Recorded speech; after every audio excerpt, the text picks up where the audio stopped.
అనాథ పుణ్యక్షేత్రంలో mentally retarded, physically handicapped persons చూసి మగవాళ్ళు ఆడవాళ్ళు కలిసి 600 మంది దాక్కున్నారు. వాళ్ళకు సేవ చేయడం మానవ సేవే మాధవ సేవగా ఈ చైర్మన్ గారు చేసుడు చాలా పుణ్యకార్యం.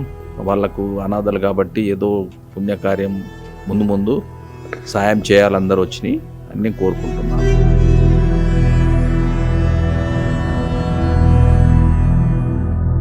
అమ్మా నాన్న అనాథ ఆశ్రమంలో జీవిస్తున్న అభాగ్యుల అన్నదానానికై తోచిన సాయం చేసి ఈ నిర్భాగ్యుల ఆకలి తీర్చి వారి కన్నీళ్లు తొడవండి.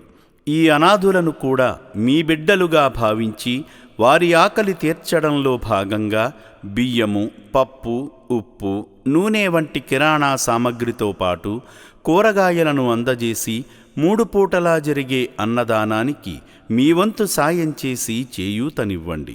పూటకు 600 మందికి అన్నదానం చేయడమంటే ఎంత కష్టమో తెలియంది కాదు. ఈ అనాథుల ఆకలి బాధలకు చెలించి మీరు చేస్తున్న సాయం వల్లనే ఈ అన్నదాన యజ్ఞం నిర్విరామంగా కొనసాగుతుంది.